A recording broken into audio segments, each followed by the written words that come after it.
Dulu orang Arab itu kalau mendengar atau diberitahu bahwa istrinya melahirkan anak perempuan, dhalla wajhuhu, wajahnya muram, wajahnya merengut, kalau bahasa kita nggih, wajahnya itu muram, muswaddan, menghitam karena marah, karena malu, wa kadhim, marah besar, dia nggak terima karena istrinya melahirkan anak perempuan.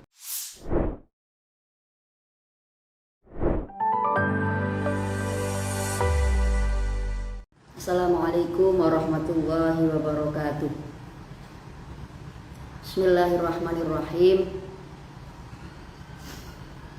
Alhamdulillahirabbil alamin wa bihi nasta'inu ala umurid dunya waddin wa ala alihi wa sahbihi ajma'in. Amma ba'du, fala haula wala quwwata illa billahil aliyyil azim. Selamat sore teman-teman pemirsa NU Online di mana saja berada. Alhamdulillah pada sore hari ini kita bisa memulai untuk mempelajari, untuk belajar bersama salah satu karya besar Sayyid Muhammad Ibnu Al-Maliki, yaitu kitab Adabul Islam fi Nidhamil Usrati. Kitab ini berisi tentang adab-adab atau aturan-aturan dalam berumah tangga. Seperti yang kita tahu bahwa Islam itu sudah memberikan aturan, memberikan batasan, memberikan rel dalam seluruh aspek kehidupan umat manusia. Dimana kalau kita menginginkan sebuah kehidupan yang baik, sebuah kehidupan yang diberkahi oleh Allah, tentu kita harus menjalani kehidupan ini sesuai dengan rel yang sudah diajarkan oleh Rasulullah Shallallahu Alaihi Wasallam. Begitu juga dalam kehidupan berumah tangga. Jika kita menginginkan sebuah rumah tangga yang penuh keberkahan, kita menginginkan sebuah rumah tangga yang nyaman, di mana masing-masing pasangan ini ada mawaddah warahmah, yang mana nanti tumbuh rasa sakinah dalam hati, maka kita juga harus mengikuti aturan-aturan yang sudah digariskan oleh Allah Subhanahu wa Ta'ala. Kitab Adabul Islam fi Nidhamil Usrati ini merupakan salah satu referensi solusi bagi kita mengenai tata cara atau aturan-aturan dalam kehidupan berumah tangga. Karena di sini kita akan belajar tentang apa dan bagaimana kita dalam menjalani kehidupan rumah tangga yang lebih islami. Dengan kita mempelajari kitab ini, harapan besarnya adalah rumah tangga kita, rumah tangga keluarga kita, rumah tangga teman-teman kita, atau anak turun kita nantinya bisa menjadi rumah tangga yang sakinah, mawaddah, warahmah, dan tentu rumah tangga yang selalu diridhoi oleh Allah Subhanahu wa Ta'ala. Mari kita segera mulai saja. Tapi sebelum kita mulai, kita bertawasul dulu kepada Kanjeng Nabi, keluarganya Kanjeng Nabi, para sahabat, para tabi'in, para guru-guru kita, para muassis Nahdlatul Ulama, para wali songo, dan tidak lupa muallif kitab ini Sayyid Muhammad Ibnu Alawi Al-Maliki. Biridallahu li syafaati Rasulillah. Al-Fatihah. A'udzubillahi minasyaitonirrajim. Bismillahirrahmanirrahim. Alhamdulillahirabbil alamin arrahmanirrahim maliki yaumiddin. Iyyaka na'budu wa iyyaka nasta'in ihdinas shiratal mustaqim. Shiratal ladzina an'amta 'alaihim ghairil maghdubi 'alaihim waladdallin. Amin. Bismillahirrahmanirrahim. Al-usratu fima qablal Islam. Sebelum kita membahas atau belajar tentang apa saja peraturan dan adab-adab dalam berumah tangga, pertama kitab ini membahas atau mau menggambarkan terlebih dahulu bagaimana kehidupan rumah tangga sebelum syariat Islam ini masuk, sebelum Rasulullah ini diutus untuk membawa syariat Islam. Bismillahirrahmanirrahim. Al-usratu fima qablal Islam. Kanat al-usratu fima qablal Islam musyattatatal anasir. Dulu sebelum syariat Islam ini dibawa oleh Rasulullah, keluarga pra-Islam itu penuh dengan keributan, kacau balau, tidak ada kerukunan di sana. Mutaqati'atul awasiri la yasilaha rahimun. hubungan antara manusia dengan manusia, hubungan keluarga itu terputus semuanya. Tidak ada kekerabatan, tidak ada kerukunan. Wala tasfa'u laha qarabatun. Para keluarga itu tidak saling mendukung. Mereka jegal menjegal. Hidupnya individual. Semuanya hanya untuk kepentingannya sendiri. Qad khayyima 'alaiha al-hiqdu wat-tadaburu wal bughda'u wat-tanahuru. Saling benci, saling iri, dengki itu sudah umum terjadi pada masa itu. Semuanya saling sikut-sikutan, hanya mementingkan dirinya sendiri. Wala tu'rafu lil mar'ati qimatun wala tufadulaha karamatun. Pada masa itu perempuan itu juga tidak ada harganya sama sekali. Nah, mereka itu tidak dihargai, tidak ada nilainya pada masa itu. Perempuan itu sangat hina. Famathalan kanat almar'atu indal asiniyina tu'tabaru min saqatil mata. Contohnya, gambarannya diberi gambaran oleh mu'alif bagaimana perempuan ini sangat hinanya pada waktu itu ya. Pada waktu indal asiniyah di Athena, kalau sekarang itu dikenal dengan Yunani. Di mana perempuan-perempuan pada masa itu tu'tabaru min saqatil mata, dianggap sebagai barang dagangan. Barang dagangan itu berarti mereka bebas saja dijual. Seperti kalau sekarang ya seperti telo, seperti buku, seperti jagung, itu perempuan itu bebas saja dijual. Hatta annaha kanat tuba'u wa tushtara fil aswaq, sehingga perempuan-perempuan itu banyak diperjualbelikan di pasar. Di pasar itu jualnya nggak cuma bayam kangkung, tapi perempuan juga dijual di pasar-pasar waktu itu. Qad qudiya 'alaiha bil ubudiyati wal idlali. Mereka itu dijadikan budak, dihinakan, sungguh tidak ada harganya pada waktu itu. Wa kadzalika hiya fi syara'il hindi al-qadimah. Tidak hanya di Athena saja ya, tapi di Hindia kuno perlakuan terhadap perempuan juga sama seperti itu. Wa kanat inda ba'dil umamil Europiyah. Nah, itu tadi di Athena, di Yunani.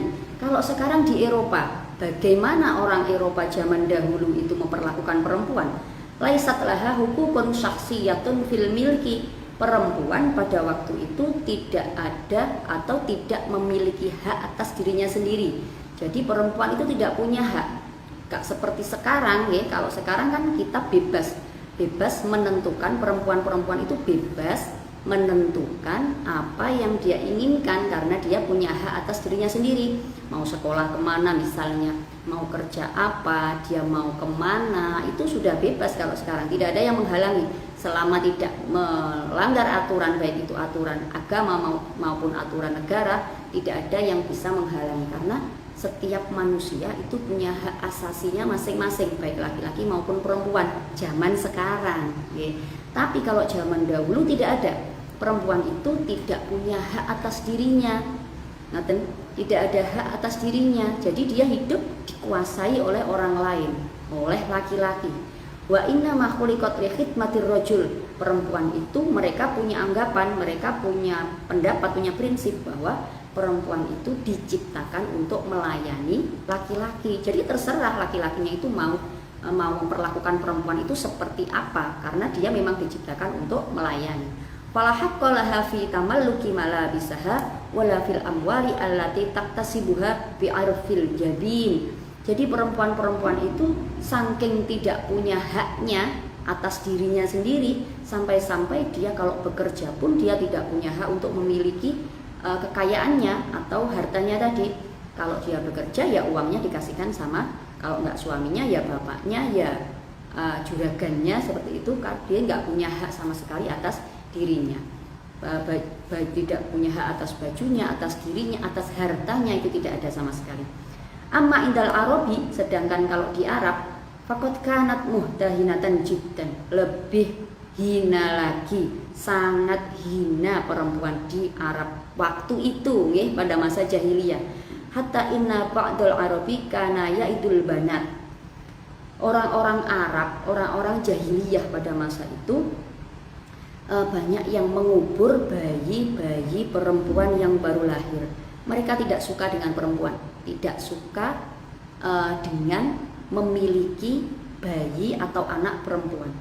Diceritakan itu dalam Al-Qur'an, kama qala ta'ala, wa idza busyira ahaduhum bil unsa dhalla wajhuhu muswaddan wa huwa kadhim. Dulu orang Arab itu kalau mendengar atau diberitahu bahwa istrinya melahirkan anak perempuan, dhalla wajhuhu, wajahnya muram, wajahnya merengut, kalau bahasa kita nggih, wajahnya itu muram, muswaddan, menghitam karena marah, karena malu, bahwa kadhim, marah besar, dia nggak terima karena istrinya melahirkan anak perempuan. Ya tawaro minal qaumi min su'i ma busyira bihi. Mereka akan menyembunyikan diri, tidak mau ketemu orang lain karena dia mendapatkan kabar bahwa anaknya perempuan. Dia nggak mau ketemu orang-orang, malu. Ayumsiku ala hunin am yatussuhu fit turab. Karena malunya itu mereka berpikir, anak ini mau tak hidupkan saja tapi saya harus menanggung malu seumur hidup. Am yatussuhu fit turab, atau tak kubur aja hidup-hidup biar saya nggak hidup menanggung malu. Itu prinsipnya orang Arab jahiliyah pada waktu itu. Alasa ama yahkumun, bukankah yang seperti itu adalah perilaku yang buruk? Mereka lupa kalau istri yang melahirkan anaknya itu juga perempuan. Mereka lupa kalau dia juga lahir dari rahim seorang perempuan, ya. Tapi mereka tidak mau menghargai perempuan sama sekali. Wa kanu la yuwarrisuna nisaa wasyibyan min abna'il mayyit. Perempuan-perempuan pada masa itu juga tidak mempunyai hak waris. Kalau ditinggal mati bapaknya, ditinggal mati suaminya, perempuannya tidak mendapatkan warisan. Wasyibyana, lah warisannya juga tidak diberikan anaknya. Lah kemana warisannya kalau ada orang mati? Wa innama yuwarrisuna man yulakil aduwi wa yuqatilu fil hurub. Kalau ada orang meninggal, hartanya itu diwariskan kepada orang-orang yang ikut perang dan berhasil melawan musuh. Jadi anak, istrinya, semuanya tidak dapat. Apalagi kalau anaknya perempuan atau istrinya, ya istrinya perempuan, jelas tidak dapat apa-apa. Wa kanat al-arabu yarisun nisa akarha. Nah, ini satu lagi contoh tentang buruknya perlakuan orang-orang Arab jahiliyah terhadap perempuan pada masa itu, di mana perempuan itu bisa diwariskan oleh siapa saja. Kalau ada orang meninggal, istrinya itu bisa diwaris siapa saja yang mau. Boleh tetangganya, boleh temannya, boleh. Bi'ayyan ji'al warasu wa yulqi saubahu ala zawji muwarrisuhu. Bukan kemudian dinikah seperti sekarang, misalnya ada temannya meninggal, kemudian istrinya dinikahi oleh temannya seperti sekarang. Tidak seperti itu. Jadi kalau ada orang meninggal, laki-laki itu berbondong-bondong datang ke situ, kemudian melemparkan benda ke arah, kalau di sini melemparkan baju atau kain ke arah perempuan atau jandanya tadi. Bajunya siapa atau kainnya siapa yang mengenai pada perempuan tadi, maka dialah yang lebih berhak untuk mewarisi atau memiliki perempuan tersebut. Sumayakulu, kemudian dia akan berkata, warisuha kama waristuha kama waristu malahu. Saya yang paling berhak memiliki perempuan ini termasuk semua hartanya. Semudah itu perempuan itu bisa beralih tangan, semudah itu pada waktu itu. Fayakunu ahakku biha min nafsiha. Akulah yang paling berhak memilikinya, memiliki perempuan tadi. Jadi pada masa itu seorang laki-laki itu bisa saja memiliki perempuan, bukan istri ya perempuan, ya mungkin istrinya atau mungkin budeknya dan lain sebagainya, itu lebih dari 10, itu banyak sekali yang seperti itu. Sudah umum 20, 30, 50 itu banyak sekali dengan cara yang sangat mudah. Jadi perempuan itu bebas saja mau diberikan siapa, mau dijual kepada siapa, itu bebas saja, tidak ada aturan sama sekali pada waktu itu. Wa kana ba'dul arabi yukrihuna ima'ahum 'alal bighai. Nah, ini satu lagi tentang kebobrokan Arab jahiliyah pada masa itu. Mereka memaksa perempuan-perempuannya untuk menjadi pelacur. Perempuan-perempuannya itu ya pembantunya waktu itu, budaknya atau mungkin istrinya, anak perempuannya, ngaten nggih. itu dipaksa untuk menjadi pelacur atau menjajakan dirinya. Liyaksabanna lahum malan, untuk memperoleh uang. Nah, jadi disuruh menjajakan diri, menjual diri, nanti uangnya diambil sama laki-lakinya, diambil sama suaminya atau bapaknya. Wa kana ba'dul arabi yarisuna zaujati abihim fi jumlatil mata' fayusbihanna zaujati lil aulad. Laki-laki ya, orang Arab itu selain tadi bisa mewarisi perempuan istri temannya atau istri tetangganya, satu lagi bahwa anak laki-laki itu bisa mewarisi atau bisa menikahi istri dari bapaknya, sehingga nanti perempuan ini menjadi anak ibu dari anak-anaknya. Kacau nih, nasabnya bulet kalau dalam bahasa Jawa nanti. Jadi misalnya walaupun itu nopo jenenge bukan ibunya, kalau di Islam sekarang kan tidak boleh. Yang namanya sudah jadi istri bapaknya ya tetap jadi ibunya, tidak boleh dinikah. Tapi kalau dulu boleh. Misal si bapak ini istrinya masih muda, bapaknya meninggal, istrinya masih kinyis-kinyis, sama anaknya dinikahin, nah diwarisin. Ini boleh kalau zaman dahulu. Akhirnya kan bulet ini, yang harusnya dipanggil mbah malah dipanggil ibu, yang harusnya sama adik-adiknya dia manggilnya bule jadi kakak. Lah ini kan nasab ini jadi bulet pada waktu itu, kacau balau. Hadihi andomatul usrati al-fasidati qoblal Islam. Itu tadi adalah gambaran-gambaran tentang rusaknya moral atau bobroknya aturan-aturan rumah tangga pada masa sebelum masuknya syariat Islam. Tsumma ja'a al-Islam, kemudian diutuslah Rasulullah membawa syariat Islam untuk memberikan tuntunan kepada umat manusia. Fa'ata al-mar'ata huquqaha ala dha'il adli, di mana dalam syariat Islam ini wanita diberikan hak-haknya secara adil. Wa ja'alaha asasan fil usratil insaniyati. Islam juga mengatur pondasi dalam berumah tangga agar lebih manusiawi. Wa'tana biha wa shanaha. Islam juga memberikan kehormatan, mengangkat derajat perempuan dan menjaga kehormatan perempuan. Wa hafidhu ala karomatiha, sama ya, artinya Islam menjaga kemuliaan atau kehormatan perempuan. Wa bawwa'aha minal makanatil manzilatil laiqati bihaliha. Islam memberikan kedudukan pada perempuan sesuai dengan porsinya masing-masing.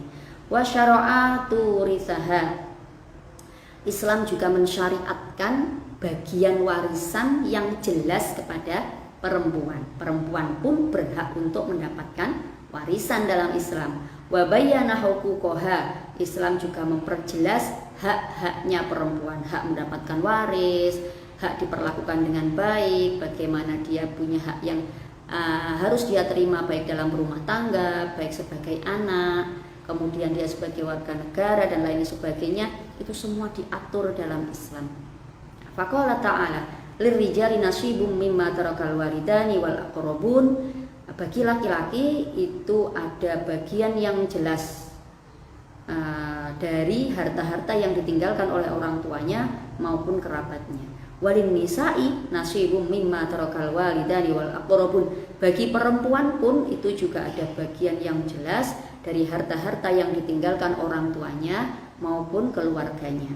Mimma qalla minhu aw katsur nasiban mafruḍa, baik bagian itu sedikit maupun banyak, semuanya sudah ditetapkan dalam Al-Qur'an. Sudah jelas di sana dalam surat An-Nisa, sudah dijelaskan panjang lebar tentang berapa bagian perempuan jika dia seorang istri, berapa bagian jika dia seorang anak, berapa bagiannya jika ada anak laki-laki yang lain dan lain sebagainya. Jika dia seorang ibu, dia juga dapat warisan. Dia seorang saudara perempuan, dia tetap dapat bagian dan lain sebagainya. Jelas itu menunjukkan bahwa Islam mengangkat derajat perempuan dengan memberikan hak-haknya sesuai dengan kedudukan seorang perempuan.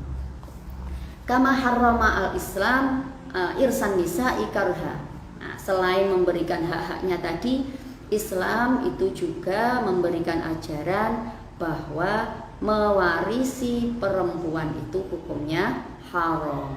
Yang tadi kalau ada saudara tetangganya mati, istrinya diwarisnya, ya. Praktek-praktek seperti itu diharamkan. Faqala ta'ala ya ayyuhalladzina amanu la yahillu lakum an tarithun nisaa karha. Wahai orang-orang yang beriman, tidak halal bagimu mewarisi perempuan-perempuan secara paksa, tidak boleh. Haramal Islam ikrahal imai. Islam juga mengharamkan praktek pelacuran, tidak boleh. Walaupun istrinya yang katanya istri itu harus taat kepada suami, ya, taat kepada suami, tapi ingat taatnya kan tidak mutlak, ada batasan-batasannya. Taat kepada suami selama tidak maksiat kepada Allah, tidak melanggar aturan-aturan Allah, wajib untuk taat.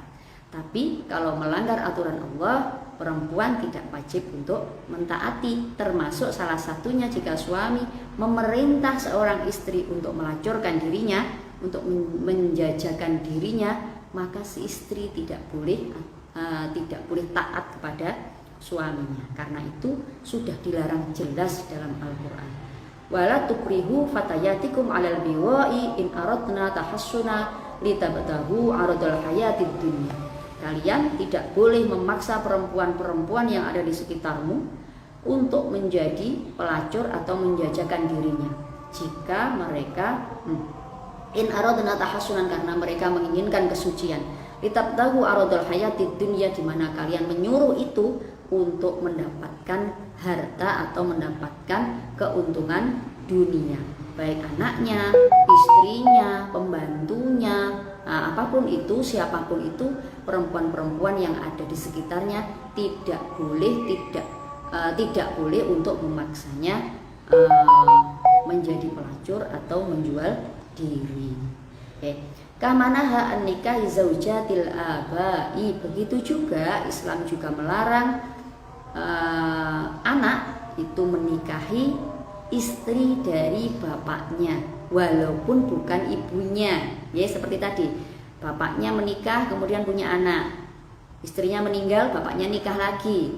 Nah, nikahnya sama orang perempuan yang lebih muda beberapa tahun misalnya, sehingga ketika bapaknya meninggal, si istri kedua ini masih setara usianya dengan anak barepnya. Nah, kemudian dinikah, ini tidak boleh karena itu sudah jadi istri bapaknya dulu, walaupun bukan ibunya, tetap tidak boleh. Sekali jadi istri bapaknya tetap jadi ibunya. Faqala ta'ala, seperti yang difirmankan Allah Ta'ala dalam Al-Quran, wala tankihu ma nakaha aba'ukum minan nisa'i illa ma qad salaf. Kalian tidak boleh menikahi perempuan-perempuan yang sudah dinikahi bapakmu, illa ma qad salaf. Itu perbuatan itu adalah perbuatan orang-orang zaman dahulu, dan sebelum masuknya agama Islam. Kalau kita hidup di masa sekarang, artinya sudah syariat Islam sudah masuk, maka hal itu tidak boleh dilakukan. Innahu kana fahisyatan wa maqtan wa sa'a sabila, karena yang seperti itu adalah perbuatan yang sangat buruk yang dibenci oleh Allah Subhanahu wa taala.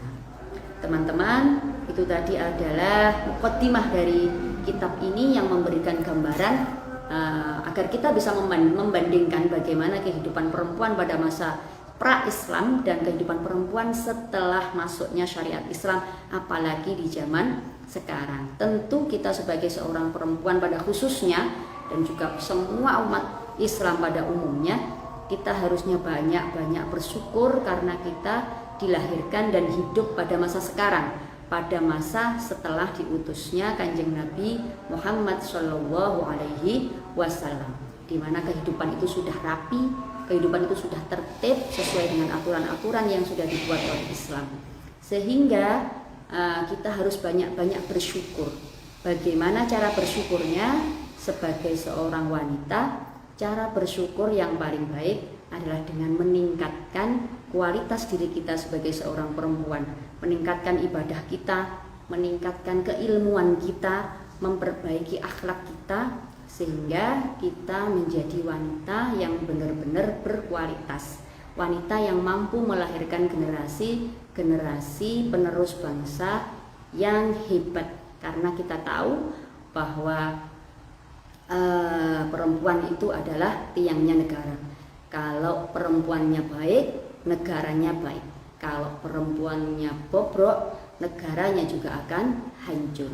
Kalau kita ingin Indonesia ini menjadi negara yang maju, negara yang baik, maka kita harus memperbaiki terlebih dahulu diri kita, kualitas kita sebagai seorang perempuan, sehingga kita mampu melahirkan generasi penerus bangsa yang hebat. Terima kasih teman-teman. Sampai di sini dulu, akan kita lanjutkan pada pertemuan berikutnya. Semoga apa yang saya sampaikan pada sore hari ini bisa memberikan manfaat bagi kita semua. Kurang lebihnya mohon maaf. Assalamualaikum warahmatullahi wabarakatuh.